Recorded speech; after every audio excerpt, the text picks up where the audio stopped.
إبراهيم عليهما السلام بن آزر بن ناحور بن سارق بن راعو بن فالق بن شالق بن أرفخشاد بن سام بن نوح عليه السلام بن لامك بن مد شالق بن أخلق بن يارد بن مهلل بن قينان بن يارج بن شيش بن آدم عليه السلام الله أكبر হযরত চলে আসছেন ইনশাআল্লাহ আমরা সবাই ধৈর্য সহকারে শুনবো ইনশাআল্লাহ আসসালামু আলাইকুম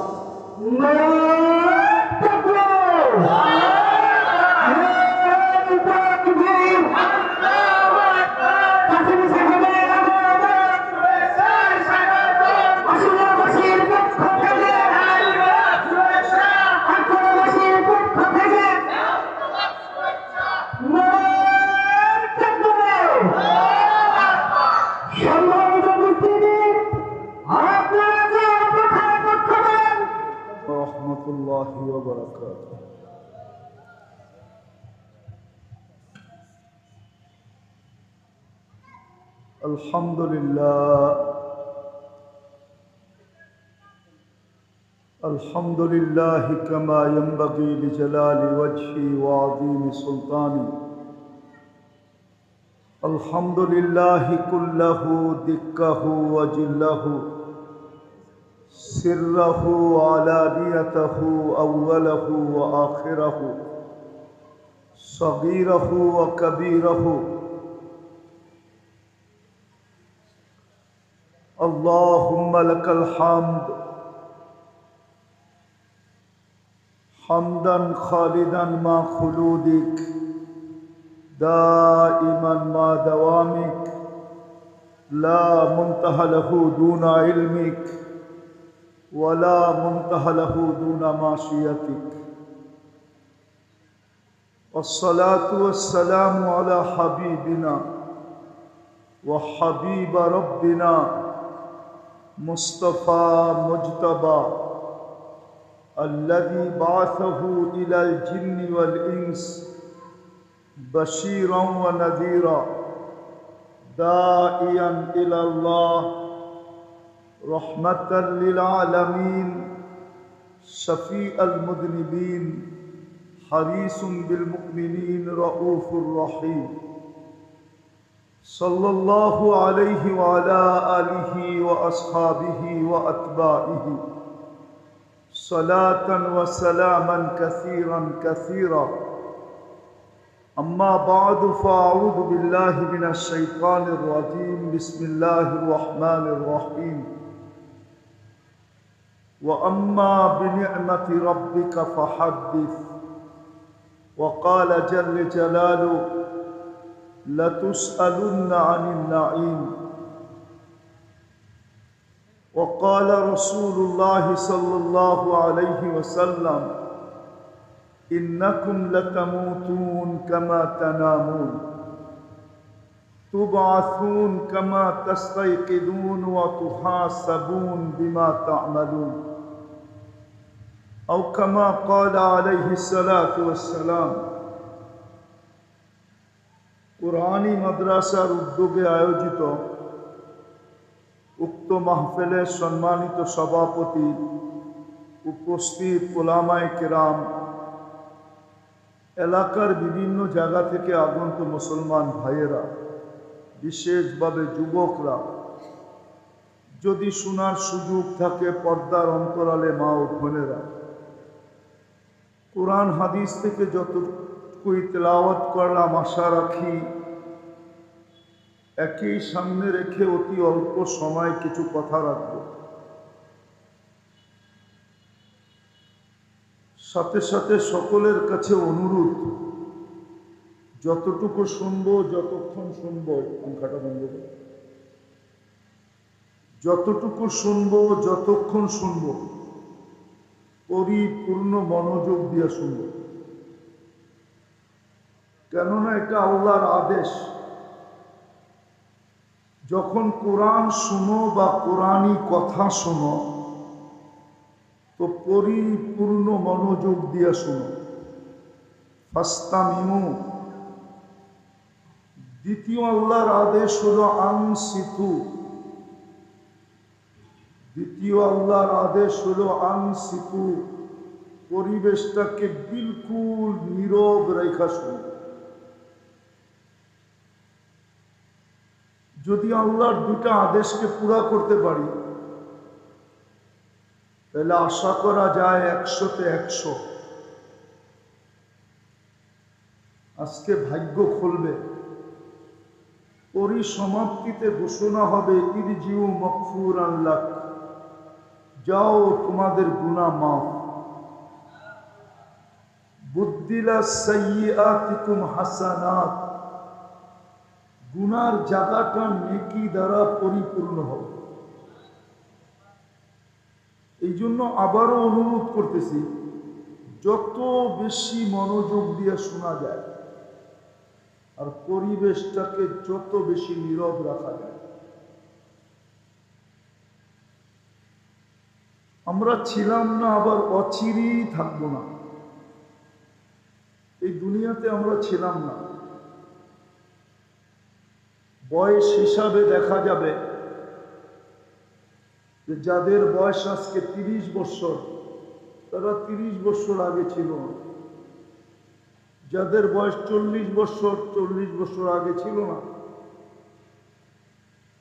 আমরা দুনিয়াতে ছিলাম না, আবার অচিরেই আসবে, আমরা কেউ দুনিয়াতে থাকব না। সত্য তো? আর এটা আমরা দেখতে দেখতে অভ্যস্ত, কিন্তু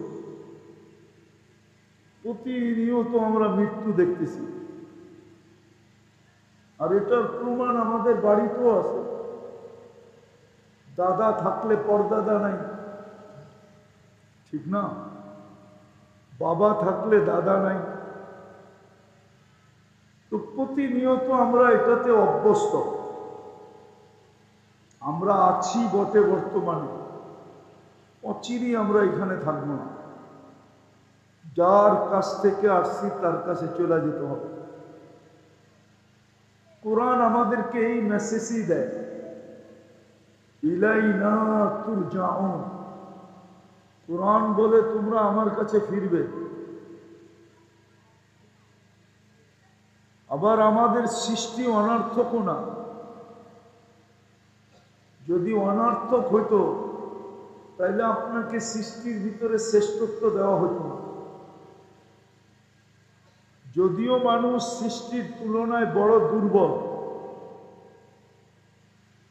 মানুষের অনেক দোষ, সবচেয়ে বড় দোষ তো এটাই মানুষের। সারাদিন বক্ষণ করে কার? শ্রমিকরা সারাদিন শ্রম দেয় কার দেওয়া দেহ দিয়া? কার দেওয়া সুস্থতা দিয়া? কার দেওয়া মেধা দিয়া?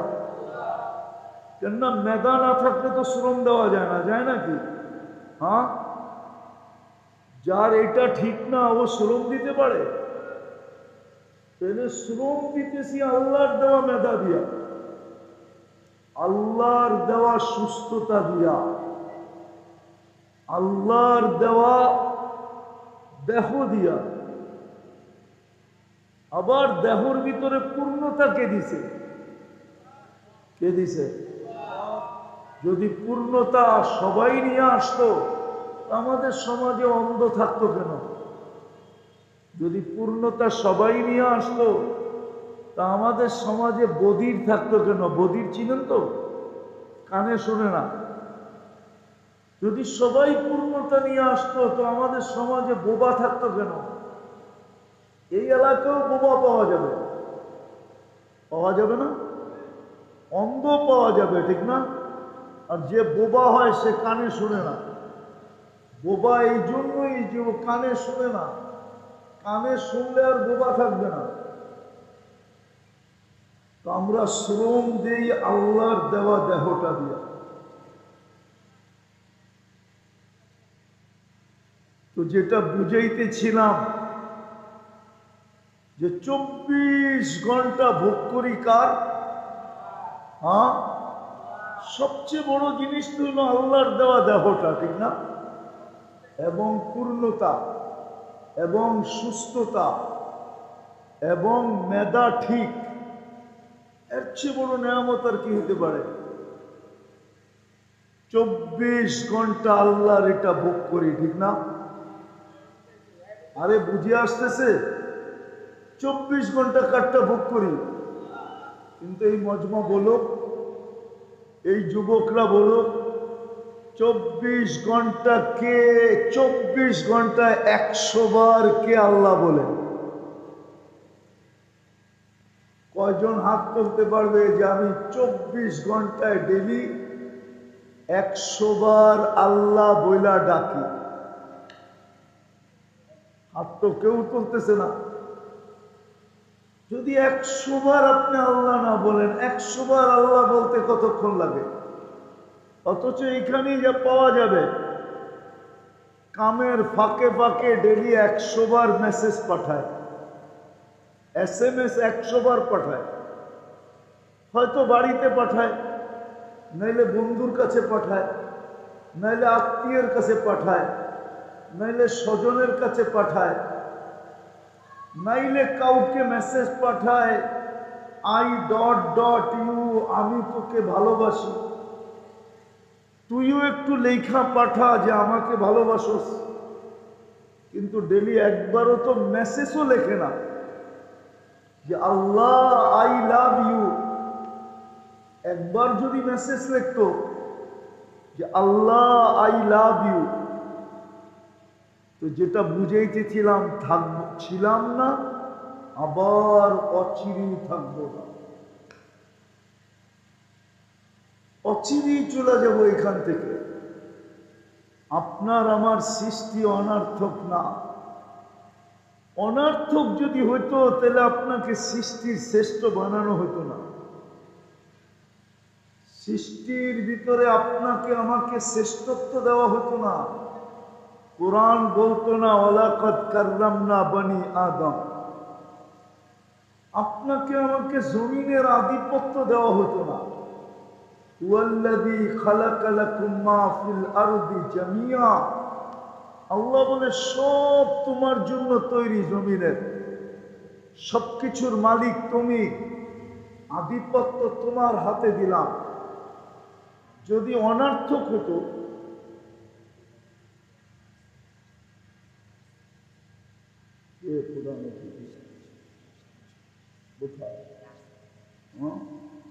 আসতে দেন, 1 মিনিটের আগে আমি শেষ করে দেব। আমি পরিসমাপ্তিতে চলে আসছি। তো যেটা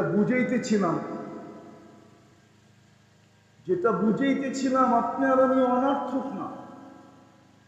যদি অনার্থক হতো তাহলে আপনাকে এত কিছু দেওয়া হতো না, সৃষ্টির ভিতরে শ্রেষ্ঠত্ব দেওয়া হতো না, দুনিয়ার আধিপত্য দেওয়া হতো না, সমগ্র সৃষ্টি আপনার জন্য আমার জন্য বিসর্জিত হতো না, ফেরেশতা আপনাকে আমাকে সেবা করতেন না।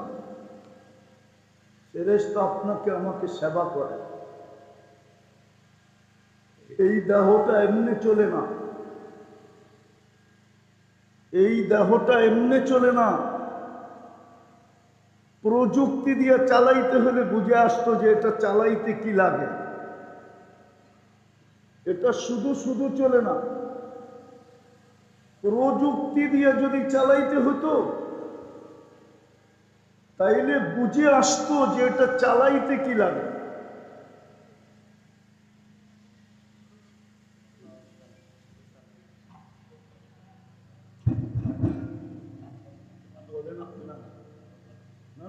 উনি তো বললো 1 মিনিট বলবেন, বলে ফেলুন। আমরা আপনার কথা শুনবো, আমরা আপনার কথা শুনবো।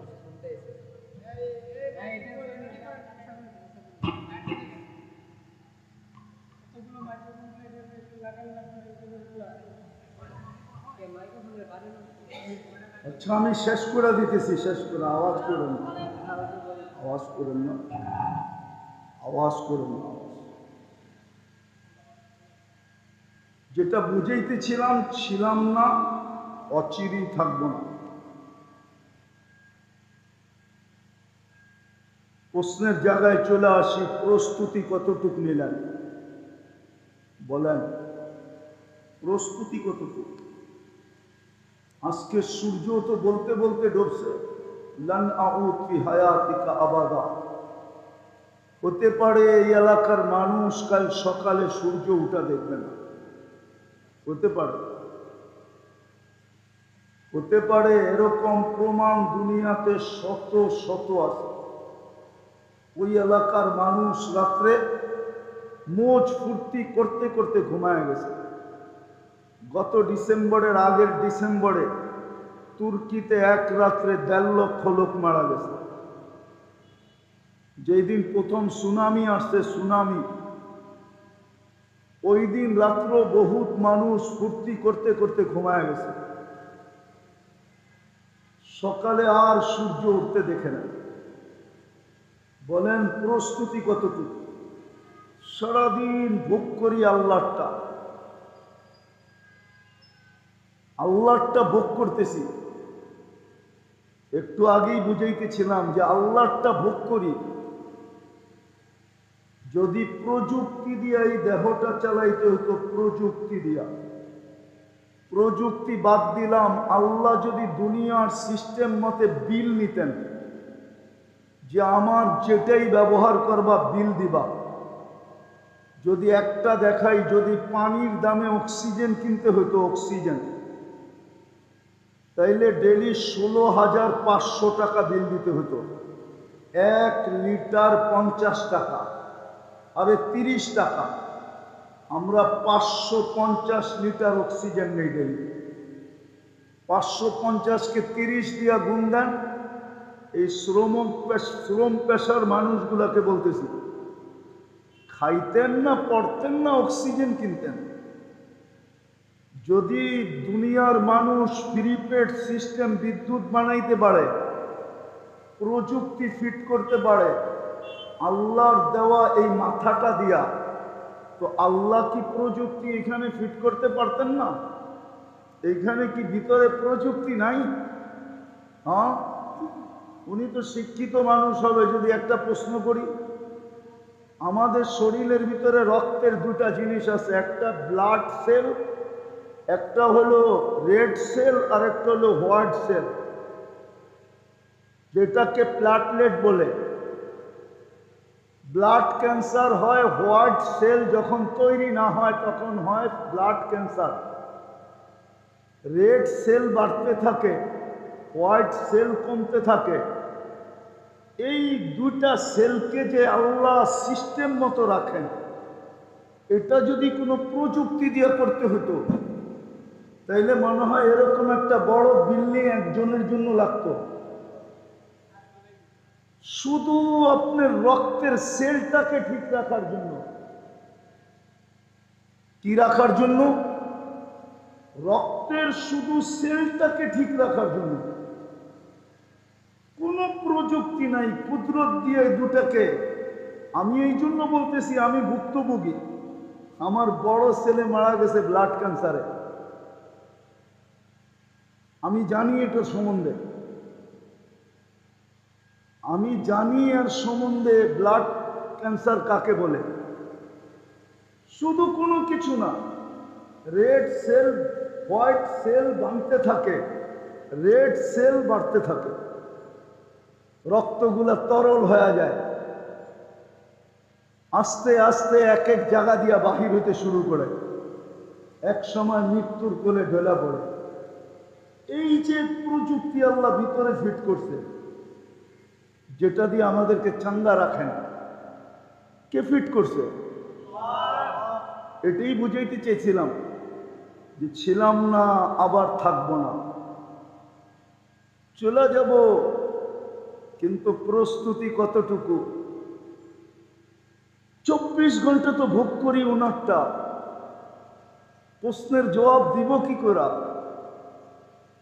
কি করে কালকে জবাব দিব? আমারটা কে দিবে? আমারটা আমাকেই দিতে হবে।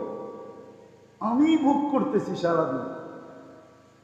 একটা দিয়া মানুষকে আল্লাহ আটকায় দিতে পারে, শুধু একটা নেয়ামত দিয়ে। একটা, যেমন দৃষ্টিশক্তি একটা নেয়ামত। এই মজমার কেউ বলতে পারবে যে এই পর্যন্ত কতবার দেখছি? আল্লাহ যদি বলে এটা মিলায়া দে, 40 বছর ছিলি, কতবার আমার এই 2 চক্ষু দিয়া দেখছো, সেটা মিলায়া দে। আর কিচ্ছু করতে হবে না, এটা শুধু মিলায়া দে। আর কত জিনিস দেখছিস। আমরা যখন দেখি না, তখন 26 কোটি ক্যামেরা ব্যবহার হয় একসাথে। 13, 26। এই চোখে 13 কোটি ক্যামেরা, এই চোখে 13 কোটি ক্যামেরা, 26 কোটি ক্যামেরা ব্যবহার হয়। যদিও আজকে কিচ্ছু বলেন না, অনেকে বলবে হুজুর আপনার কথা মানি না, তাইলে আল্লাহ ধরে না কেন? এটাই তো ইচ্ছা স্বাধীনতা দিচ্ছেন, এই জন্য কিচ্ছু বলেন না, শুধু অপেক্ষা করেন। না বেরুন কাইফা তা'মালুন, কি করতেছি দেখতেছে। কিরামান কাতিমিন ভিডিও করতেছে। মা মিন কওলিন ইল্লা লাদাইহি রাকিবুন আতীদ, দুই ফেরেশতা অডিও করতেছে। ইয়ালামু খাইনাতাল আয়ুনি ওয়া মা তুখফিস সুদূর, দিলের ভিতরে কি ভাবতেছি এটা স্বয়ং আল্লাহ নিজে মনিটরিং করতেছে। বাঁচবেন কোথায়? কে আসবে ওই দিন? কোরআন তো সুস্পষ্ট, এই জন্যই তো আমরা হাতে পায়ে ধরি, নাইলে ধরার কোনো প্রয়োজন ছিল না। আমরাও অটো চালায় জীবন কাটায় দিতাম, অন্য কোনো পেশায় যুক্ত হইতাম। কেন আমরা মসজিদে ইমামতি করতাম? যার যার নামাজ শেষে পড়ালে ওর জান্নাতে তো ও যাবে, আমার কি ঠেকা লাগলো যে আমি 10,000 টাকা বেতন দিয়ে মসজিদে পড়া থাকবো? অটো চালাইলে তো 30,000 কামান যায়, 20,000 তো কামানো যাবে। কেন পড়া থাকবে মসজিদে? কেন করবে মাদ্রাসা? কি দরকার ছিল আপনাদের ছেলে পেলেদের পিছে পড়া? চাচা আপনা যান বাচ্চা, এটা করলেই তো চলতো। দরকারটা কি ছিল? শুধু বুঝেইতেছি দায়িত্ব কাঁধে, এই জন্য বাঁচার কোনো রাস্তা নেই।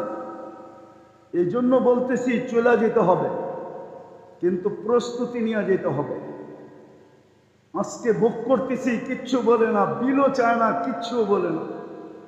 নাইলে যুবক তাফালিং দেখাবে আল্লাহর দেওয়া যৌবন দিয়া। বলেন একজন যুবকের যৌবনের দাম কত? দুনিয়ার কোন ফ্যাক্টরিতে যৌবন তৈরি হয়? বিজ্ঞান কোথায় যৌবন তৈরি করছে? হারবালে কি যৌবন পাওয়া যায়? না কলিকাতা হারবালে, না মডার্ন হারবালে, না আমেরিকান হারবালে, না চাইনিজ হারবালে। আমাকে তো বুঝাইতে হবে না, অহংকার করে বলতেছি না। দুনিয়ার শুধু নিউজিল্যান্ড বাকি, আমার কোনো উন্নত বিশ্ব নাই যেখানে আমার পায়ের ছাপ না আছে। 103টা দেশ দেখা শেষ, 7টা মহাদেশ দেখা শেষ। এই জন্য যুবকদেরকে পায়ে ধরা বুঝাইতেছি, নাহলে কোনো দরকার ছিল না, কোনো দরকার ছিল না আপনাদের পায়ে ধরা। চলে যাব, প্রস্তুতি কতটুক ভাবেন? মৃত্যু যেই কোনো মুহূর্তে আসতে পারে। অনেক অসুস্থ বাজারে ঘুরতেছে, আর অনেক সুস্থ ব্যক্তি কবরের নিচে চলে গেছে। হ্যাঁ, অনেক বৃদ্ধ বাজারে এখনো ঘুরে, অনেক যুবক চলে গেছে কবরে। সকালে ডিজিটাল ঘোড়ায় বাহির হয়েছে, আধা ঘন্টা যায় না লাশ হয়ে বাড়িতে ফিরে আসছে। ডিজিটাল ঘোড়া চিনেন? বাইক, এটা ডিজিটাল ঘোড়া। যে কোনো মুহূর্ত মৃত্যু আসতে পারে, কেউ আসবে না। মুহাম্মদুর রাসূলুল্লাহর হাতের ছোঁয়াই যখন আবু তালেবের জন্য কাজে লাগে না, তো আপনারটা আপনার জন্য কার ছোঁয়া কাজে লাগবে? আপনি মুহাম্মদুর রাসূলুল্লাহ চিনেন না, আবু তালেবও চিনেন না। মুহাম্মদুর রাসূলুল্লাহর হাতের ছোঁয়া, নিজের হাতে চাচাকে কবরে নামাইছেন, নিজের হাতে। ওই হাতের ইশারা যে পাইছে তারও ভাগ্য খুলে গেছে। হাজারো প্রমাণ দেওয়া যাবে হাদিস দেখা, শুধু ইশারা করছে। মরা গুলশাদকে ইশারা করছে, জীবিত হয়ে চিৎকার দিয়া বলছে লব্বাইক ওয়া সাদাইক ইয়া যাইনাফা ইয়াউমিল কিয়ামা। ও কিয়ামতের বাদশা, আমার ভাগ্য খুলে গেছে। আমি হাদিসে লিপিবদ্ধ থাকবো, কিয়ামত পর্যন্ত ওলামা আমাকে পড়বে আর আমাকে শোনাবে মানুষের সামনে, যেমন আমি শুনাইতেছি। ভাগ্য খুলে গেছে ইশারায়। আবু তালেবের ভাগ্য খোলে না। চলেন আজকে তওবা করি, তওবা। রাত্র আর বাড়াইতে চাইতেছি না, কালকে কর্মদিবস আছে। কর্মদিবস না থাকতো তাহলে লম্বা করা যেত, কালকে কর্মদিবস আছে, এই জন্য আর লম্বা করতে চাইতেছি না। আর প্রধান অতিথিও আমার জন্য অপেক্ষায় বসে আছে, এই জন্য চলেন তওবা করি। তওবা এই উম্মতকে সবচেয়ে বড় হাতিয়ার দিছিলেন, ট্যাবলেট দিছিলেন, অ্যান্টিবায়োটিক দিছিলেন, সবচেয়ে বড় জিনিস দিছিলেন তওবা করা, সরি বলা। সরি, আমার সমাজে সরি নাই। আমি একটু আগে বলে আসছি, এখনো বলতেছি, আমার এক রিলেটিভ আছে, হ্যাঁ আয়ারল্যান্ডে থাকে, ওর ছোট ছোট দুইটা বাচ্চা গত বছরের আগের বছর দেশে আসছিল। আমি বাচ্চাদেরকে জিজ্ঞাসা করছি, তোমরা বাংলাদেশে থাকবে না? না। কেন? বলছে তোমাদের ভিতরে দুটা জিনিস নাই। দুটা মানি? তোমরা সরি বলো না, দোষ করে সরি বলো না। আর দ্বিতীয় হইল তোমরা ধমকায় কথা বলো, ধমকের ভাষা ব্যবহার করো, ধমকের ভাষা। দেখবেন বাবা ছেলেকে ধমকায় পাঠায়, চল বাজারতে নিয়ে আয়, মালিক কর্মচারী ধমকায় বলে বেরো। অথচ মুসলমানের ভাষা এরকম না। ওরা শিখছে আমাদের থেকে, আমরা শিখি নাই। এটা আমাদের ছিল, আমাদের ব্যবহারটা আমাদের ছিল, ওরা শিখছে। ওইখানে সবাই সরি বলে, হাই লেভেল থেকে নিয়ে লো লেভেল পর্যন্ত। হাই লেভেলে যদি ভুল করে তো সরি বলে। আমার সাথে প্রমাণ আছে, আমি চিনি। তো দুই ছেলে বলতেছে আমরা এই দেশে থাকবো না, সরি বলো না তোমরা, আর ধমকায়া কথা বলো, ধমকায়া। আসেন আল্লাহর কাছে তওবা করি, তওবার নামই সরি। আল্লাহ আমাদেরকে বড় হাতিয়ার দিছিল। মৃত্যুর পরে আমার কথাই বাজানো হবে। হ্যাঁ, কোরআন এটাই বলে, আজকের কথাগুলাই কালকে কানে ধ্বনি দিবে আল্লাহ। আলাম ইয়াতিকুম বাশীরুন ওয়া নাযীর। কোরআন বলে তোকে হাতে পায়ে ধরা বুঝানো হয়েছিল। যদি ওই সময় মনের থেকে মাইনা নিয়ে সরি বলতি, রব্বে কাবার কসম, শেষ কথা, এখন আল্লাহ ডাকতেছে আমাদেরকে। এখন প্রথম আকাশে আছে, বুখারীর রিওয়ায়াত, হাল মিন মুস্তাগফির ফাগফির আলা। কে আসিস, সারাদিন গুনাহ করছি, তাতে কিছু আসে যায় না। আমি এখন চলে আসছি তোদের দুনিয়ার ছাদে, মাফ করার জন্য। হাত উঠাইতে দেরি, মাফ করতে দেরি করব না। কিন্তু এই সমাজ তো ডেলি ঘুমায় তওবা না করা। করবেন তওবা? কে কে করবেন মনের থেকে দেখি? পাক্কা? তাইলে বইলা দেন, আল্লাহ তওবা করলাম, এতটুক বলেন। বললেন নামান, যদি মনের থেকে বইলা থাকেন আপনার গুনাহ মাফ। আল্লাহ আমাদেরকে বলো ভালোবাসে। নাইলে একটা কথা দেখাই, 5 বেলা কে ডাকে? হ্যাঁ, কে ডাকে? 5 বেলা আল্লাহ ডাকে, ঠিক না? কয়জন সাড়া দেই? এই ফ্যাক্টরির মালিক যদি কর্মচারীকে ডাকলো, আরো শুনলো, 5 বার ডাকলো, আরো কোনো গুরুক্ষেপই করলো না, শোনা সহ, বলেন গার ধাক্কা দিবে না দিবে না? হ্যাঁ, কি গার ধাক্কা দিবে? চাকরির থেকে আউট, ঠিক না? তোর মতো বেয়াদবের দরকার নাই, ঠিক না? এটাই তো বলবে। 5 বেলা কে ডাকে? হ্যাঁ, যার হাতে হায়াত, যার হাতে মৌত, রাখে আল্লাহ, মারে কে? মারে আল্লাহ, রাখে কে? এখনো কি চোখের পর্দা খোলে নাই? অতি 16 বছর তো দেখতাম আমরা, স্বপ্নে ভাবলেও ঘুমের থেকে উঠা দেখতো হাত করি নিয়ে কে জানি দাঁড়ায় আছে। বলতো তুই স্বপ্নে ভাবছস, আমরা স্বপ্নটাকে ট্যাগ করছি, ট্যাকিং করে জানতে পারছি তুমি ঘুমের ভিতরে ভাবতেছ আমাদেরকে ফালায়া দিবা, ঠিক না? হ্যাঁ, তারপরে পড়ছে না পড়ে নাই? আমি যদিও আপনাকে স্বাধীনতা দেখি নাই, কেন আমি 18ই জুলাই চলে গেছি ইংল্যান্ডে। যেদিন স্বাধীন হয়েছে ওদিন আমি মাটিতেই ছিলাম না, আকাশে ছিলাম, আকাশে। 4 তারিখ রাত্রে আমার ফ্লাইট ছিল ইংল্যান্ড থেকে কানাডা। নামার পরে শুনছি স্বাধীন হয়ে গেছে। ওই দিন থেকে এখানে বুঝছি আল্লাহ আল্লাহ আল্লাহ আল্লাহ। আর আমাদের দেশের যুবক যুবক যুবক যুবক ওরা তো জানে না, ওদেরকে নিয়ে গবেষণা চলতেছে পেন্টাগনে, সারা দুনিয়ার বড় বড় গবেষণাগারে গবেষণা হইতেছে বাংলাদেশের যুবক নিয়ে, যে এই বিচ্ছু কোত্থেকে আসলো। ওরাও তো জানে না ওগুলি নিয়ে কোথায় গবেষণা হয়। চলো আমি দেখায় নিয়ে আসি পেন্টাগন কাকে বলে। আল্লাহ আল্লাহ 5 বার ডাকে। কে ডাকে? কে ডাকে? কে ডাকে? শুধু আল্লাহ ডাকে। 99 পদের মালিক ডাকে, শুধু আল্লাহ ডাকে না।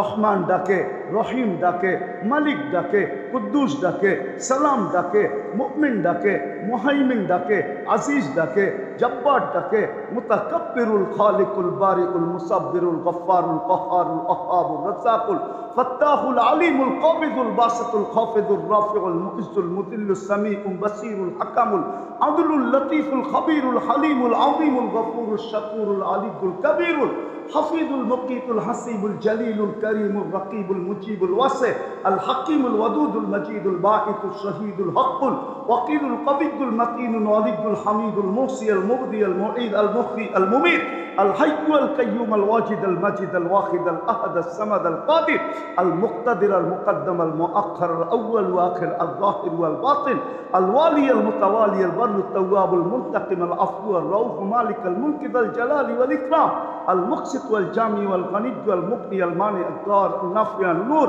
الهادي البديع والباقي الوارث والرشيد الصبور جل جلاله 99 পদের মালিক আল্লাহ ডাকে। শতকরা 90 জন আসে না, সবাই বলে আমি ব্যস্ত। শেষ এটাও শুনে নেন, মালাকুল মউত প্রথম আইসা যে চিৎকারটা দিবে কানের কাছে ফাটানোর জন্য, প্রথম চিৎকারটা দিবে আইনাল ইশতিগাল। বল তোর ব্যস্ততা কোথায়? আসামি যখন পালাইতে থাকে আর পুলিশের হাতে আসে, প্রশাসনের যখন প্রথম থাবায় পড়ে, তো প্রশাসনের লোক চিৎকার দিয়া বলে এখন পালাবি কোথায়?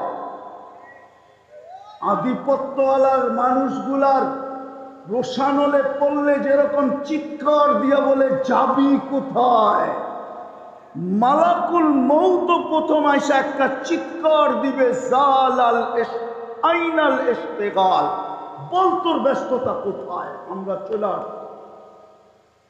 তারপরে একটা টান দিবে আর রুটা বাহির করে আরেকটা চিৎকার দিবে জালাল ইশতিগাল, তোর ব্যস্ততা শেষ।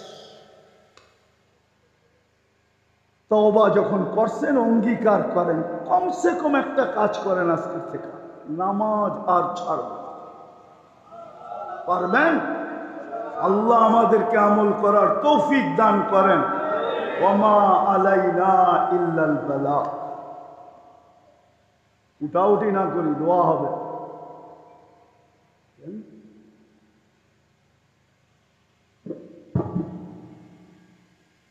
মাশাআল্লাহ, আলহামদুলিল্লাহ। جلال وجهك وعظيم سلطانك صل وسلم وبارك على حبيبك محمد كما أنت تحب وترضى لك الحمد كما ينبغي لجلال وجهك وعظيم سلطانك। আল্লাহ বলার পর্ব ছিল শেষ, শোনার পর্ব ছিল শেষ, ভিক্ষার পর্ব চলতেছে। দুনিয়ার কারো কাছে না মালিক, আপনার মতো সত্তার কাছে, আপনার মতো রব্বুল আলামিনের কাছে, আপনার মতো মালিকুস সামাওয়াতি ওয়াল আরদের কাছে, আপনার মতো রব্বুল আরশিল আযীমের কাছে। আয় আল্লাহ, বেশি কিছু চাবো না, চাওয়া ছাড়াই তো সৃষ্টির সেরা হিসাবে অস্তিত্ব দিয়েছে। যদি শুকর বানাইতেন তো কি করতাম? সৃষ্টির শ্রেষ্ঠত্বের মুকুট দিয়া অস্তিত্ব দিয়েছে। এর চেয়ে বড় নেয়ামত হলো মুসলমানের ঘরে অস্তিত্ব দিয়েছে। এর চেয়ে বড় নেয়ামত হলো সর্বশ্রেষ্ঠ নবীর উম্মত বানাইছে। আর কি চাবো আপনার কাছে মালিক? মালিক, আর তো চাওয়ার কিছু থাকে না। এই মুহূর্তে তো আপনি নিজেই মাফ করার জন্য আমাদেরকে ডাকতেছেন। আপনার মতো সত্তা, আপনার মতো জাত, আপনার মতো রব, আপনার মতো 99 পদের মালিক বন্দাকে ডাকবেন, মনে হয় বন্দা বানাইছেন বিদায় আপনি ডাকতেছেন। বিদায় বেশি কিছু চাবো না, কিন্তু এটা অবশ্যই চাবো আজকের আয়োজনটা যেন কবুল হয়, আয়োজকরা যেন কবুল হয়, শ্রোতারা যেন কবুল হয়, এই এলাকার মানুষগুলো যেন কবুল হয়। কবুলিয়ত হইলেই সব হয়ে যাবে। আল্লাহ যখন কবুল হয়ে যায় তো মেয়েও ছেলে সাজায় দেয়, ছেলেরাও মেয়ে সাজায় দেয়। আর আপনি তো রব্বুল আলামিন, কবুল যদি না হইতো তাহলে এক ফোঁটা বিদ্যুটে দুর্গন্ধময় পানি এত সুন্দর রূপ নিল কি করে? সৃষ্টির শ্রেষ্ঠত্বের মুকুট পড়লো কি করে? বোঝা গেল এটা কবুলিয়তেরই ফল, নাইলে এত সুন্দর মানুষের গঠন কোনোদিন হতো না। পানির উপরে আবার আর্ট হয়তো হয় কি করে? দুনিয়ার কেউ তো আজ পর্যন্ত পানির উপরে কোনো আর্ট করে দেখাইতে পারলো না, একমাত্র আপনিই তো আর্ট করে দেখাইলেন। আয় আল্লাহ, বিদায় আমরা কবুলিয়ত চাই, আর কিচ্ছু চাই না। এই এলাকার কবুলিয়ত চাই, মানুষগুলার কবুলিয়ত চাই, বিশেষ করে যুবকদের কবুলিয়ত চাই, বিশেষ করে মা বোনদের কবুলিয়ত চাই, ছোট বড় সবার কবুলিয়ত চাই। এই এলাকার মাটির কবুলিয়ত চাই, যে এলাকার মাটিতে যে পা দিবে সেও আপনার কাছে কবুল হবে। আয় আল্লাহ, মক্কায় যায় মানুষ আশা এটাই করে যে কবুল হয়ে আসছে, মদিনায় যায় আশা এটাই করে যে কবুল হয়ে আসছে। এরকম দুনিয়াতে হাজারো মাটি আছে, হাজারো জায়গা আছে যেইখানে গেলে মন বলে তোমার গায়ে ছোঁয়া লেগে গেছে। এই মাটিটাকে এরকম কবুল করেন যে এইখানে যারা আসবে সারা ভাববে যে আমরা কবুলিয়ত পেয়ে গেছি। আজকে কবুলিয়ত চাই, আর কিছু চাই না। আমাদের কথাগুলার কবুলিয়ত নসিব করেন, আমাদের তওবার কবুলিয়ত নসিব করেন, আমাদের অঙ্গীকারের কবুলিয়ত নসিব করেন। আল্লাহ আমাদের ছোট বড় সবার কবুলিয়ত নসিব করেন, এমনকি মেহমানদের কবুলিয়ত নসিব করেন। যারাই দূর দূর বসে শুনতেছে তাদেরকেও কবুলিয়ত নসিব করেন। আজকে খালি ফেরত দিয়েন না। এই আয়োজন থেকে এই মুহূর্তে এই লোকগুলার সাথে এইখানে যুবকও আছে, বৃদ্ধও আছে, তালেবে ইলমও আছে, ওলামাও আছে, সমাজপতিও আছে। আয় আল্লাহ, সর্বশ্রেণীর মানুষ নিয়ে হাত তুললাম। যদি আপনি খালি ফেরত দেন তাইলে মেরে আল্লাহ পাওয়ার আর কোনো সুযোগ এর চেয়ে সুন্দর পাওয়া যাবে না। এর চেয়ে সুন্দর আয়োজন পাবো তো পাবো কোথায়? এই জন্য বেশি চাবো না, আমাদেরকে খালি হাতে ফেরত দিয়েন না। আজকের আয়োজনটাকে কবুল করেন, আয়োজকদেরকে কবুল করেন, সাহায্য সহানুভূতিকারীদেরকে কবুল করেন, যারা ভালো দৃষ্টিতে তাকাইছে তাদেরকেও কবুল করেন, যারা এখান দিয়ে তাকাইতে তাকাইতে গেছে তাদেরকেও কবুল করেন, যারা শিরকত করছে তাদেরকেও কবুল করেন। যার যে পেরেশানি আছে দূর করে দেন, প্রয়োজন আছে মিটায় দেন, অসুস্থ আছে শেফায়ে কামেলা আজেলা দায়েমা মুস্তামিরা নসিব করেন। জটিল রোগ থেকে আমাদেরকে হেফাজত করেন। হার্টের রোগ দিয়েন না, কিডনির দিয়েন না, লিভারের দিয়েন না, ব্রেন স্ট্রোকের দিয়েন না, ডায়াবেটিসের দিয়েন না, ক্যান্সারের দিয়েন না, দুরারোগ্য দিয়েন না, ব্যয়বহুল দিয়েন না, কোনো গোপন রোগ দিয়েন না যেটা কারো কাছে ব্যক্ত করা যায় না। হ্যাঁ আল্লাহ, বিশেষ করে মুসলমানদেরকে দিয়েন না। দিলে কাউকে যদি দিয়া থাকেন তো কুদরত দ্বারা শেফা দিয়া দেন, কুদরত দ্বারা শেফা দিয়া দেন। হায় আল্লাহ, এই মাটির নিচে, বিশেষ করে এই এলাকার মাটির নিচে শ্রোতাদের আত্মীয় স্বজন যে যেখানেই ঘুমানো থাকুক না কেন, হায় আল্লাহ, আমাদের মা বাবা, আমাদের আপনজন, আমাদের ভাই বেড়াদর, হায় আল্লাহ, দরখাস্ত করুক আর না করুক, উম্মতে মোহাম্মদী যেখানেই ঘুমায় থাকুক না কেন, আল্লাহ জিন হোক আর ইনসান হোক, মেহরবানি করে মাফ করে দেন, কবরকে জান্নাতের বাগান বানায় দেন, ফিরদাউসুল আলার ভিতরে মাকাম নসিব করেন। আল্লাহ, ওনারা এমন জায়গায় পৌঁছে গেছে, বিজ্ঞানের যুগ হইলে কি হবে, টেকনোলজি হাই হইলে কি হবে, সারা দুনিয়া টেকনোলজি সমৃদ্ধ হইলে কি হবে, কবরের খবর দেওয়া যায় না, নেওয়া যায়। মাফ করা দেন মালিক, মাফ করা দেন, কবরকে জান্নাতের বাগান বানায় দেন। আয় আল্লাহ, আয় আল্লাহ, আয় আল্লাহ, যা চাইতে পারলাম তাও দেন, যা চাইতে পারলাম না তাও দেন। আল্লাহ আপনি আমাদের দেশটাকে হেফাজত করেন, আমাদের দেশটাকে রক্ষা করেন। হায় আল্লাহ, সর্ব ধরনের বিপর্যয়ের থেকে রক্ষা করেন, সর্ব ধরনের দুর্যোগ থেকে রক্ষা করেন, সর্ব ধরনের আসমানি জমিনি বালার থেকে রক্ষা করেন, সর্ব ধরনের আয় আল্লাহ উশৃঙ্খলতা থেকে আমাদের দেশটাকে রক্ষা করেন, সমস্ত চক্ষু থেকে হেফাজত করেন, সর্ব ধরনের থাবা থেকে হেফাজত করেন, সর্ব ধরনের দুশ্চিন্তা থেকে হেফাজত করেন। আয় আল্লাহ, এরকম দেশ দুনিয়ায় কোথাও নাই, এত মসজিদ কোনো দেশে নাই, এত মাদ্রাসা কোনো দেশে নাই, এত রাত অবধি আপনার কথা চাতকের মতো বৈশা শোনে দুনিয়ার 103টা দেশে আমি দেখি, কোন দেশে। কিন্তু আমাদের দেশটাকে হেফাজত করেন, আমাদের দেশের মানুষগুলোকে হেফাজত করেন।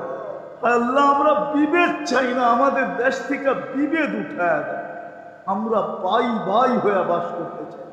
আয় আল্লাহ, সুখ শান্তিতে বাস করতে চাই। আয় আল্লাহ, আয় আল্লাহ, কোনো হাত যদি আমাদের দেশের দিকে বাড়ে তো ওটাকে ভেঙ্গা দেন, কোনো পাও বাড়ে তো টুকরা টুকরা করে দেন, কোনো ব্রেন আমাদের দেশের বিরুদ্ধে চিন্তা করলে চিরদিনের জন্য বিলুপ্ত করে দেন। আয় আল্লাহ, আপনি আমাদের দেশের জন্য হয়ে দেন। আয় আল্লাহ, ফিলিস্তিনকে জয় যুক্ত করে দেন, ফিলিস্তিনকে জয় যুক্ত করে দেন। আল্লাহ, আমরা কোনো সোনালী যুগ দেখি নাই, নবী দেখি নাই, সাহাবি দেখি নাই, তাবেই দেখি নাই, তাবেই দেখি নাই। আল্লাহ, বাংলাদেশের সোনালী যুগের বুজুর্গদেরকেও আমরা দেখি। আল্লাহ, আমরা কোনো সোনালী যুগই দেখি না। আল্লাহ, আমাদেরকে আপনার কুদরত দেখায় ঈমান বাড়ায় দেন। আল্লাহ, আপনার কুদরত দেখায় দেন। আল্লাহ, আপনার কুদরত আমাদেরকে দেখায় দেন। আল্লাহ, আপনি আমাদেরকে কুদরত দেখায় দেন, আমাদের ঈমান বাড়ায় দেন। ফিলিস্তিনকে জয়যুক্ত করার মাধ্যমে আমাদের ঈমান বাড়ায় দেন। আয় আল্লাহ, আর কয়দিন পরেই তো 2 বছর হবে। আয় আল্লাহ, আগামী অক্টোবরের 7 তারিখই তো 2 বছর হয়ে যাবে যুদ্ধের। আয় আল্লাহ, আবাবিলকে হুকুম দেন না, মশাকে বলেন না, আপনার সৈনিকের তো অভাব নাই। আয় আল্লাহ, আপনি আপনার কুদরতকে দেখায়। আয় আল্লাহ, আমাদের কাছে যারা দোয়ার দরখাস্ত করলো, যারা করতে চাইছে পারে না, হক রাখে, মনে মনেই লুকায় রাখছে, আয় আল্লাহ, আপনি অন্তর্যামী, তাদের সমস্ত আশা আকাঙ্ক্ষাকে পুরা করে দেন, সমস্ত জায়েজ মাকসাদকে পুরা করে দেন, সমস্ত মনের আশাকে পুরা করে দেন। আয় আল্লাহ, যা চাইলাম তাও দেন, যা চাইতে পারলাম না তাও দেন। আবারও চাইতেছি, আয় আল্লাহ, এই আয়োজনের আয়োজকদেরকে কবুল করেন, বিশেষ করে যুবকদেরকে 5 ওয়াক্ত নামাজের জন্য কবুল করেন। ওয়াসাল্লাল্লাহু তাআলা আলা খায়রি খালকি মুহাম্মাদি ওয়া আলিহি ওয়া সাহবিহি আজমাইন বিরহমাতিকা ইয়া আরহামার রাহিমিন।